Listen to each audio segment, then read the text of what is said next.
अजमेर संभाग के सबसे बड़े जवाहरलाल नेहरू अस्पताल में भीषण गर्मी को देखते हुए मरीजों और उनके परिजनों के लिए विशेष इंतजाम किए गए हैं। रोजाना 10 से 15 हजार मरीजों की आवाजाही वाले इस अस्पताल में प्रशासन पूरी तरह अलर्ट मोड पर है। मरीजों को गर्मी से राहत देने के लिए अस्पताल परिसर में 25 अलग अलग स्थानों पर ठंडे पानी के लिए वाटर कूलर लगाए गए हैं। इसके साथ ही मरीजों के परिजनों के बैठने के लिए छाया, कूलर और एसी की भी व्यवस्था की गई है, ताकि इंतजार के दौरान उन्हें परेशानी का सामना न करना पड़े। अस्पताल अधीक्षक डॉक्टर अरविंद खरे ने बताया कि हीट वेव से प्रभावित मरीजों के लिए इमरजेंसी में अतिरिक्त आइस बेड की व्यवस्था भी की गई है। उन्होंने आमजन से अपील की है कि गर्मी के मौसम में ज्यादा से ज्यादा पानी पिएं, धूप में बाहर निकलने से बचें और बाहर का खुला खाना खाने से परहेज करें। अजमेर का जेरेन अस्पताल इस बार गर्मी के खिलाफ पूरी तैयारी के साथ मरीजों को राहत देने में जुटा हुआ है।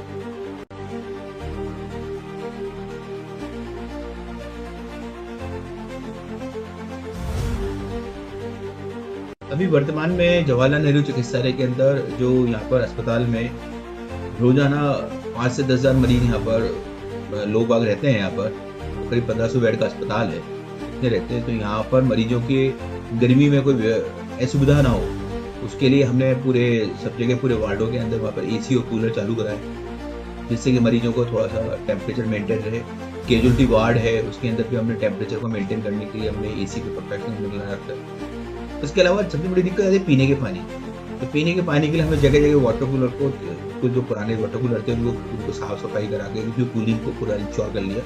जगह जगह वाटर कूलर लग रहे हैं, और जो कई जगह हमें हमारे आगे आए वाटर कूलर देने को, उनको भी हमने लगा रहे हैं, और अब और भी आए उनको भी हम लगा रहे हैं। एट प्रेजेंट 25 वाटर कूलर हमारे पास वर्किंग स्टेज में है पूरे हॉस्पिटल के अंदर, जिससे मरीज को हर जगह हर दिशा के अंदर उसको जहाँ भी जाएगा वहाँ पर वाटर कूलर मिल जाएगा, जिससे वो ठंडा पानी ले सके।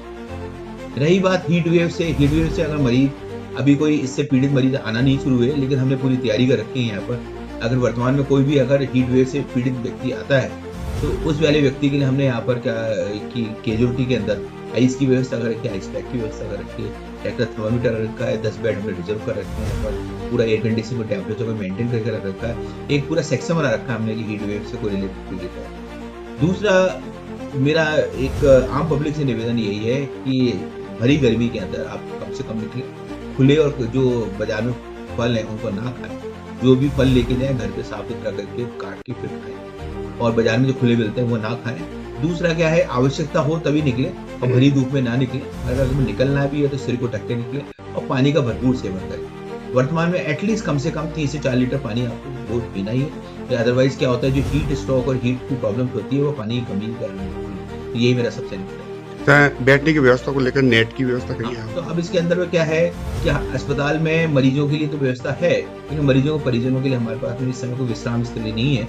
तो इसके लिए हमने यहाँ पर कैजुअलिटी के सामने जो हमने यहाँ पर बेंचेस लगा दिए हैं, पूरे अस्पताल में कम 100 बेंचेस इस तरह की लगी हुई हैं, सीमेंटेड बेंचेस बाहर लगी हैं जगह जगह हर कोने में। दूसरा क्या है, अभी जो सामने कैजुअलिटी का जो गार्डन है इसको भी हम कवर करने का निगम से निवेदन किया है, इसको गार्डन को कवर कर दें। और दूसरा क्या है कि हमारे अभी पीडियाट्रिक की ये पार्किंग की 2nd फ्लोर है, तो 2nd फ्लोर में भी हम इंतजाम कर रहे हैं कि मरीज के वहाँ परिजन दिन में रुके, वहाँ व्यवस्था भी करें।